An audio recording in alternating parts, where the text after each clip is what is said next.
Welcome back to our channel, where we share updates and untold stories about Catherine, Princess of Wales, and her royal family. Today, we bring you some news. Royal family in chaos after Sarah Ferguson breaks silence about Camilla's dark secret. Recent reports from a number of news outlets indicate that Queen Camilla and Sarah Duchess of York engaged in a disagreement in a professional setting. The spokesman for the Duchess of Cambridge swiftly and vehemently refuted these allegations. All of the reports revolved around the fact that the Duchess of Cambridge had requested a formal collaborative placement for her newest children's book, Flora and Fern Kindness Along the Way in the Queen's Reading Room. This is the literary initiative that Queen Camilla is most well known for. Such a story quickly garnered a great deal of attention, not only due to the fact that it involved two well-known members of the British royal family, but also due to the fact that it brought up sensitive issues regarding the appropriate balance between official royal patronage and the private business dealings of family members who are not working royals. This particular episode serves as an illustration of how media narratives can elevate and reinterpret mundane professional issues as personal conflicts.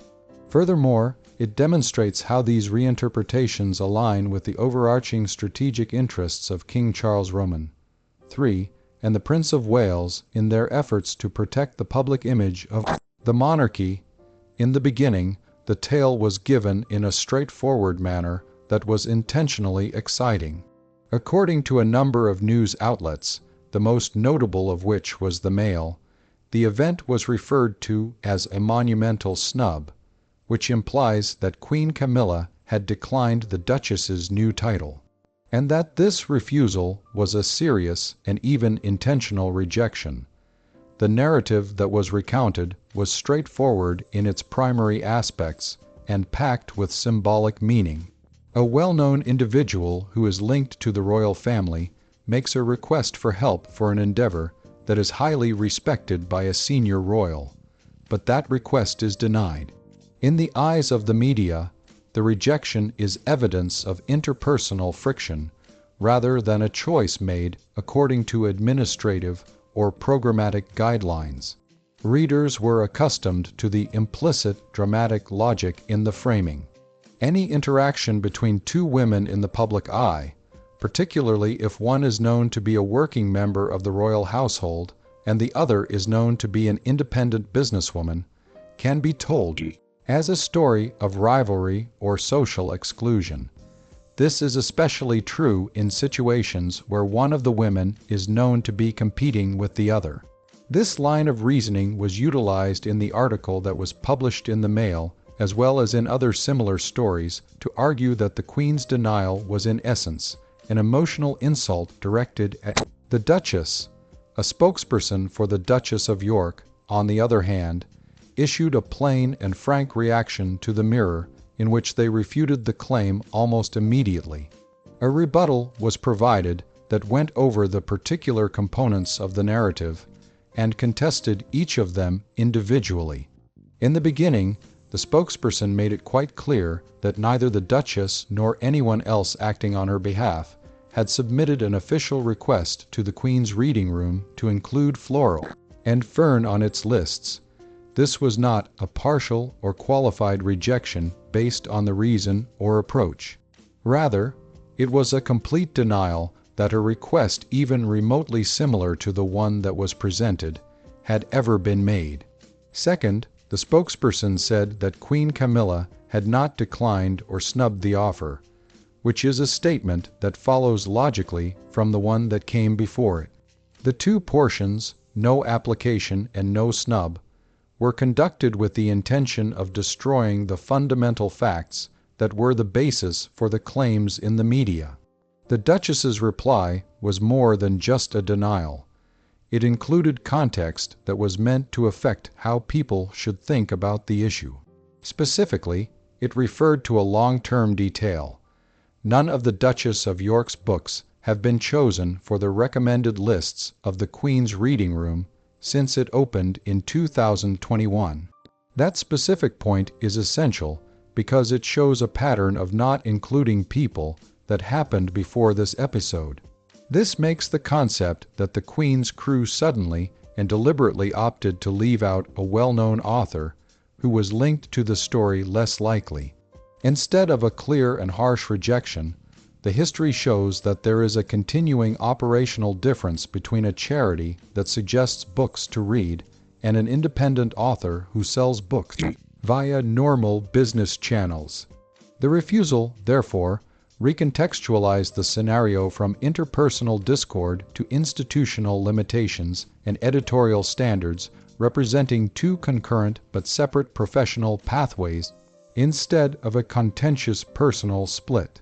To understand why that change is important, we need to look closely at the two literary entities that are at the center of the tale and the larger institutional setting in which they work. The initial accounts are most directly about the Queen's Reading Room. It started as an Instagram-based reading club organized by Camilla, the Duchess of Cornwall, in January 2021, when many parts of Britain were still under pandemic-related lockdowns and restrictions. In a practical sense, its beginnings were simple. Camilla exchanged reading lists and suggestions meant to provide comfort company and a feeling of cultural continuity at a time when many readers were cut off from usual social connections. The style of short curated lists and occasional comments worked well for social media and filled a clear public need for well-chosen reading that may improve moods or help people pass the time in a meaningful way. The project's early success showed that the notion has legs beyond the lockdowns that were happening at the time. By February 2023, what had started as an informal Instagram project had become a registered charity with the clear goal to celebrate and promote the power and benefits of reading. As expected, the process of formalizing the charity involved expanding its scope and setting up the organizational structures needed for it to work on a national and international level. The Queen's Reading Room currently has a podcast, interviews with authors, literary festivals, and educational initiatives that promote reading as a way to learn, understand others, and grow as a person. Its public materials make it clear that they believe books provide portals to new worlds, other lives, and other minds, and that careful curation may bring readers and authors together in ways that benefit both. Queen Camilla's job in the business isn't just for show. It is commonly known that she is personally committed to reading and literacy concerns in general. For many years, she has been a supporter or patron of several literacy organizations, including the National Literacy Trust Book Trust and Coram Beanstick. She often talks and writes about how reading has shaped her life. Major Bruce Shand, her father, has had a big impact on her life. He pushed her to read early on and made books a source of comfort and interest for her. The Queen's Reading Room has a certain authenticity because of the lived experience of the people who use it and the ongoing interest in philanthropy. People don't just read her lists because they have a royal stamp of approval. They do it because they think someone who really cares about literature and literacy work has put them together. That reputation has genuine effects on the publishing world. Authors and publishers really want support from a well-known reading platform, especially one that can reach a lot of people and has a cultural significance linked to the monarchy. In real life, being on the Queen's Reading Room lists usually makes a book more visible to the public right away and in a way that can be measured. Retailers, reviewers, and social media influencers pay attention to these placements, and the extra attention frequently leads to more sales, more media coverage, and a longer shelf life in public discussion. A high-profile curator's endorsement may act as an imprimatur for many writers and small publishing companies, letting them know that a book is not just marketable, but also culturally or thematically relevant. Because inclusion may lead to real advantages, The governance and selection processes of this kind of charity are important. The Queen's Reading Room calls itself a curated platform, and the choices are made by a group of experts based on a clear objective and set of criteria. To that purpose, the lists have mostly focused on adult fiction and nonfiction, and the organization's public-facing material is based on topics and concepts that appeal to a wider audience instead of kids. This editorial focus on adult books is important because the specific claim that started the controversy was that the Duchess of York's proposal, as it was first reported, was for a children's picture book, which is not what the charity is supposed to do, according to its literature. The difference between what the charity says it cares about and the kind of book they want to publish is a simple programmatic reason for not including it that doesn't involve any personal enmity. To elaborate, nonprofit reading projects often delineate their scope to optimize effect and coherence. A platform built around adult reading lists might focus on topics like mental health history, current politics, or biographies. This is because these topics reflect the curator's knowledge, the audience's interests, and the charity's own goals, such as adult literacy, lifelong learning, or community cohesion. A children's picture book, no matter how well intentioned and thematically aligned with literacy objectives, pertains to a distinct array of instructional methodologies, distribution avenues, schools, nurseries, children's bookstores, and assessment criteria. Curators need to be able to explain their choices to both the public and themselves. This usually entails using the same rules for genre target audience and how well the choice fits with planned activities. So, educational organizations or children's literacy programs that have the resources and partnerships to help young readers and teachers will frequently be more suited to handle a children's book. Another important aspect is that institutions connected to the royal family must be impartial and clear about their ethics in order to do their jobs. A charity related to the royal family must build trust and show that its choices and actions are based on rules that have nothing to do with personal connections or family ties. If people thought that a charity closely linked to a senior royal was giving preferential treatment to family members or mixing together government support with private business marketing, charity may lose its image and have to answer concerns about conflicts of interest. That specter helps explain why the Queen's Reading Room would follow established protocols for choosing works, and why an informal or private business proposition from a connected but not working family member may be turned down or more likely not even considered as a matter of policy. The audience has to be sure that the charity's curatorial decisions are based on literary excellence and how well they fit with its philanthropic goals, not on personal reasons. This institutional necessity helps to separate the idea of personal snubs from the idea of programmatic non-selection. In the UK, charities have to be very cautious about keeping their private business interests separate from their charity work because of the rules. Even if the specifics of governance differ from one company to the next, trustees and management teams usually try to avoid giving the impression that they are giving special treatment. Standard procedures include having explicit rules on conflicts of interest, open selection criteria, and ways to keep track of choices. Royal patronage is important, but it doesn't change these rules for how the government should work. In fact, it makes them even more important, since links to the monarchy are more closely watched. These practical limitations explain why the Queen's Reading Room opts for a uniform editing policy rather than accommodating deviations due to familial connections.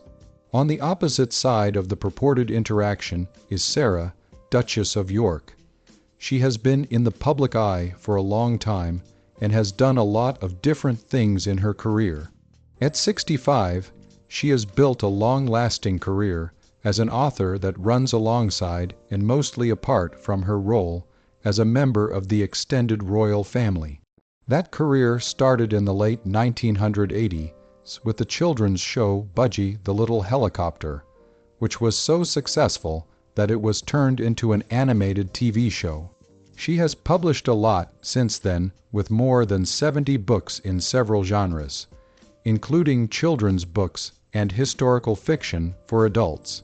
Her children's books frequently include moral teachings, adventure, and self-discovery as their main themes, which are common and seeable in children's literature. Her adult novels, on the other hand, deal with historical stories and character-driven romance. Her 2021 book, Her Heart for a Compass, which she co-wrote with Marguerite Kay, became a blockbuster. It was based on the life of her great-great-aunt, Lady Margaret Montague Douglas Scott, and was written in a way that appealed to fans of historical fiction. In 2023, she published another novel called A Most Intriguing Lady, which solidified her place in that market. The Duchess has spoken about her own creative process in ways that stress becoming fully involved and using unusual methods to get ideas. These approaches have been used by reporters and profiles to show that she is a real writer and not just a celebrity author putting her name on someone else's work. They also show that she is professionally invested in her work beyond just the odd celebrity tie-in. As a working royal before her divorce, she had a job identity that was different from the one she has now as a writer. Writing has also given her sources of independent income. People see her as independent in both her work and her finances, which is a big part of how they see her in public life.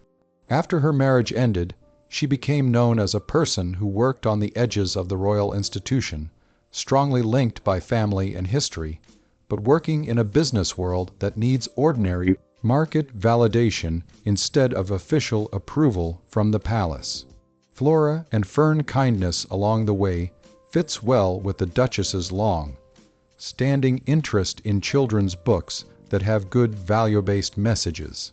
Two characters discover how important it is to be kind and help each other out, which are themes that fit with both picture book traditions and issues that many famous people, including the Duchess, have supported in the past. Flora and Fern's release and marketing plan might be seen as a continuation of an author's pattern of mixing personal interests with a business plan for publication. The Duchess's success in this area hinges on her ability to reach parents, teachers, and young readers via both conventional publishing routes and the media and marketing tools that make professional writing more visible.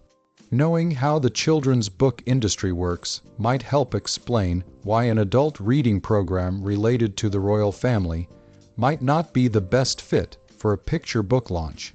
Picture books frequently use a different marketing mix, such as working with schools and libraries, getting attention via illustrations, and getting endorsements from teachers or child development specialists. Most of the time, launch celebrations are held in places that are good for families or are connected to charity events that promote reading in the early years. On the other hand, book lists made by adults usually focus on novels, memoirs, and nonfiction that are better for those who want to think about things. Children's librarians, teachers, early years groups, and specialized reviewers are all examples of gatekeepers in different markets. If a book's intended audience doesn't line up with a curator's existing reach, any suggested partnership might be useless or not work at all. The media's interest in creating a confrontation between Queen Camilla and the Duchess of York is reinforced further more by the larger institutional and reputational imperatives now preoccupying the monarchy. King Charles Roman III wants to show that the monarchy is more focused and streamlined, with the working royals focusing on a precise set of public obligations and official responsibilities. Some people have said that this method is an effort to protect the monarchy's long-term stability by making it obvious who is officially representing the crown and who is not. That strategic narrowing is always made more difficult by the fact that there is an extended family with its own public life and business interests. The palace's communication staff must thus handle not just scheduled ceremonial and charity events, but also the unanticipated optics that occur when non-working royals do activities that interact with the public's expectations of the institution. The biggest problem in the royal world right now is the repercussions from Prince Andrew's relationship with Jeffrey Epstein and the legal and reputational problems that came from it. There have long been accusations against the Duke of York that are linked to Epstein, who is now dead. The civil complaint filed by Virginia Jew got a lot of media attention. The issue was settled outside of court, but it had big effects on the royal family. After being under public scrutiny and judicial pressure, Prince Andrew lost his military and royal patronages and stopped being a working royal.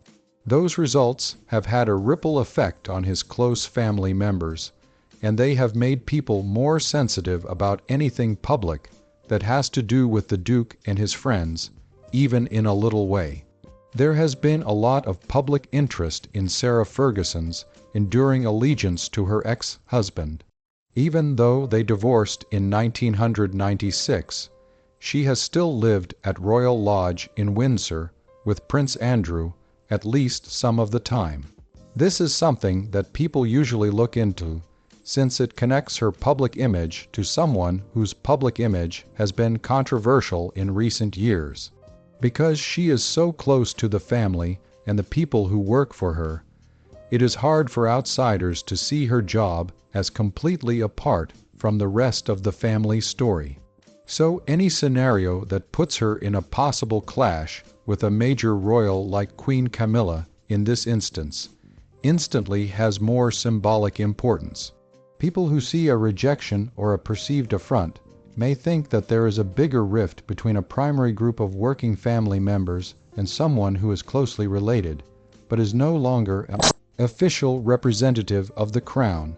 From the palace's point of view, tales that reveal problems amongst people are bad because they go against the picture of unity and professionalism that the King and the Prince of Wales are trying to create. Stories about public snubs, family fights, or women in the public eye competing with each other take attention away from the government's charities and ceremonies activities that the monarchy wants to highlight. In that sense, the Duchess's spokesperson's quick and thorough rejection might be seen as a way to protect the Duchess's reputation. A factual clarification meant to stop an unfavorable story from spreading and to make it less likely that other news sources would pick it up. The reply protects the Duchess's business interests by making it clear that no effort was made to use a charity associated with the royal family. It also protects the Queen's charity from being seen as prejudiced in a certain way or personal. People are also interested in and sometimes guess about the past connection between Camilla and Sarah. When Sarah married Prince Andrew in the 1980s, Diana, Princess of Wales, and Camilla Parker B.S. were all part of the same social group. But as time went on, their paths changed. After her divorce, Sarah left the official inner circle of the monarchy and started a career in journalism and publishing where she was very independent and occasionally caused controversy that kept her in the news. Camilla chose a different path, a lengthy patient commitment to humanitarian causes, the meticulous building of a public image linked to advocacy and support work, and finally becoming queen consort. Because of the different paths they took, their public responsibilities and agendas are not the same. However, there have not been many public shows of outright hatred between the two. They have been seen together at family events, including weddings, official memorials, and most famously, Queen Elizabeth II's burial. These public events have usually been polite and traditional. When people say that intermittent coldness or remoteness means someone really hates you, they often turn complicated relationships into simple theatrical binaries. It's common for the media to characterize encounters between famous women as rivalries, frequently to make the story more interesting. In this case, the snubtail follows that pattern. It is clear and easy to understand, but it may not be supported by the details of the facts. Queen Camilla has to be careful and fair when she gives out favors and supports people, since she is queen consort. Her portfolio of causes, which includes work on osteoporosis literacy programs and raising awareness of domestic violence, shows that she has made long-term commitments that need her to pay attention to them all the time and have a reputation for honesty. The queen consort's actions and selections of patrons must be justifiable based on charity objectives and results rather than personal preferences or familial politics.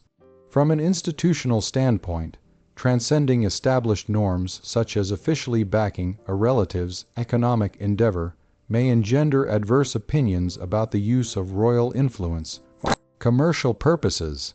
It can also make people wonder whether the organization is using its selection rules fairly. In the careful calculations of palace communications, it is typically better to avoid such ambiguities than to risk the scrutiny that a perceived violation of neutrality would bring. This cautious approach is based on examples and comparisons that have worked in the past. In the past, monarchs and other high-profile organizations have typically set up rules to avoid conflicts of interest and preserve the legitimacy of humanitarian work done by official offices. When people see favoritism in the selection of patrons, the distribution of awards, or the support of cultural enterprises, they sometimes become suspicious, and at times political turmoil arises. For contemporary constitutional monarchies that rely on the goodwill of the people rather than force being seen as fair is very important. So, the conservatism that royal charities show in their dealings with the outside world may be seen as both a way to protect their institutional legitimacy and a way to avoid danger. Sarah Ferguson's work as a novelist is a tribute to her personal strength and ability to create a lasting professional identity outside of the royal family. Writing more than 70 novels and having several of them become bestsellers in the historical fiction genre shows that you are both productive and well known in the market. Her job has given her a way to speak out about and support ideas she believes in, including compassion and moral lessons in children's books, while keeping the economic freedom that many former royals and public personalities want. That freedom implies that she makes money in the same ways as other authors by signing contracts with publishers, going on promotional tours, appearing on TV, and getting reviews. Her public persona certainly helps get people interested in her works, but it doesn't change the essential rules of the economy and culture that govern writing and publishing. If you look at it that way, the most probable reason why there hasn't been any official partnership with the Queen's Reading Room is because of bureaucracy and programs, not because of personal reasons. The charity has set the rules for what may be published. The Duchess is going for a business-focused approach that targets both kid readers and adults who like historical fiction. Professional routes that are similar but different may inevitably cross paths and lead to misunderstandings from time to time. The press turned a concern about programming fit and selection criteria into a story about people being rejected because they wanted a more interesting story. That change from institutional reality to human drama is a common way for modern reporting to work. The incident provides many educational insights on the interaction between media practices, institutional governance, and the societal perceptions of public people. First, it shows how quickly a speculative assertion may turn into a widely shared story when it fits with established tropes. In this example, the stereotype of a public snub between famous ladies and the royal bubbles is general interest in interpersonal drama. Second, it shows how important it is for the people involved to respond clearly and quickly. An instant, unambiguous reputation that gives context is frequently the best way to stop the flow of a false tale. Third, it shows why institutions linked to the monarchy need to be strict about how they choose people and give them money. This is not only to protect the integrity of their charitable missions, but also to avoid the appearance of impropriety that can happen when official and private interests are not clearly defined. In addition to these obvious lessons, the story makes us think about how current media ecosystems, which include fast reporting, social media amplification, and economic incentives, affect how people see the monarchy. Headlines in tabloids and viral postings on social media reward stories that are simple, have conflict, and are based on people's personalities. These incentives make journalists and editors want to turn complicated institutional processes into tales about human drama that are easy to understand. The outcome is foreseeable. Institutional intricacy is often sacrificed for emotional impact. For the people in these tales, the answer is not simply quick factual correction, but also proactive contextualization that shows how choices are made and why certain results happen because of policy instead of bias. The event also serves as a reminder of the constant and intense attention that the royal family receives. Every public action or lack of action might have meaning and be open to interpretation. In a media world that values stories over details, facts may be shaped into more exciting shapes than they need to be. That dynamic makes it very important for the people and groups involved to provide context clearly and on time. It also makes it the responsibility of news consumers to understand that variations in remit, editorial emphasis, and policy are more likely to explain a certain result than strong personal dislike. Finally, the discussion such as it was shows how hard it is for King Charles and Prince William to run a monarchy that has to seem both modern and controlled. Their job is to maintain the crown's dignity while letting extended family members follow their own occupations and make a living. Finding that balance between inclusion and distance, between support and endorsement, between personal loyalty and institutional propriety will continue to be hard and lead to misunderstandings from time to time. When you hear tales like this one, the best thing to do is to be careful. Pay attention to the facts that have been proven. Grasp the institutional logics that shape those facts, and fight the urge to fill in the blanks with dramatic guesses. When you look at it that way, the narrative of the so-called monumental snub loses a lot of its power and becomes a standard illustration of the numerous, often tense ways that private careers and public institutions may interact under the contemporary monarchy. Thank you for watching the video. If you enjoyed the video, please like, subscribe, and share it.